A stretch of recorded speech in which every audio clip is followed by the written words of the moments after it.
ఏలూరులో ఒక మంచి కమర్షియల్ బిల్డింగ్ కోసం చూస్తున్నారా? అయితే ఈ వీడియో మీకోసమే అండి. చూడొచ్చు, ఇదేనండి కమర్షియల్ బిల్డింగ్. సో ఈ ప్రాపర్టీకి సంబంధించిన అన్ని వివరాలు కూడా అండి ఈ వీడియోలో చెప్తాను. వీడియోని ఎక్కడా స్కిప్ చేయకుండా చివరి దాకా చూడండి. ఇంకా మన ఛానల్ ఎవరైనా సబ్స్క్రైబ్ చేసుకోకుండా ఉంటే కనుక వెంటనే సబ్స్క్రైబ్ చేసుకోండి. అలాగే ఒక లైక్ చేసేయండి. క్లియర్ చేయకుండా మన వీడియోలోకి వెళ్ళిపోదామండి. Welcome to Dream House Associates అండి. చూడొచ్చు, ఇది ఒక కమర్షియల్ G+3 బిల్డింగ్ అండి. సో ఇది మనకి బ్యాంక్ ఆప్షన్ అయితే సేల్కి వచ్చిందండి. లొకేషన్ వచ్చేసి ఏలూరు అండి. ఇది ఓల్డ్ బస్ స్టాండ్కి చాలా దగ్గరగా ఉంటుంది. బిల్డింగ్ మొత్తం వచ్చేసండి 805 గజాలు అయితే వస్తుందండి. ఈస్ట్ ఫేసింగ్ మీరు చూడొచ్చు, మెయిన్ రోడ్ అండి.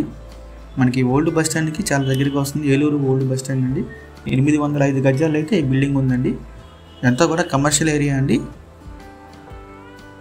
ఈ బిల్డింగ్ వచ్చేసండి స్కూల్స్కి, కాలేజెస్కి లేదా హాస్టల్స్కి కానీ బాగా సూట్ అవుతుందండి. 805 గజాల్లో వస్తుంది. East face main road point ఉంటుందండి బిల్డింగ్. మీరు బిల్డింగ్ చూడొచ్చు. ఇదైతే మనకి బ్యాంక్ ఆప్షన్లో వస్తుందండి. దీని ప్రైస్ వచ్చేసి 5,20,00,000 అండి. 5.2 crores. స్కూల్స్కి, కాలేజెస్కి అలాగే హాస్టల్స్కి దీనికన్నా ఉపయోగపడుతుందండి. మీలో ఎవరికైనా ఈ ప్రాపర్టీ కనుక నచ్చి విజిట్ చేయాలనుకుంటే స్క్రీన్ మీద కనిపిస్తున్న మా నెంబర్స్కి వెంటనే కాల్ చేయొచ్చండి. ఇంకా అలాంటి మరి ఎన్నో మంచి మంచి ప్రాపర్టీస్ మీరు ఎప్పటికప్పుడు అప్డేట్స్ రూపంలో పొందాలనుకుంటే మా డ్రీమ్ హౌస్ అసోసియేట్ యూట్యూబ్ ఛానల్ని సబ్స్క్రైబ్ చేసుకోండి. Thank you.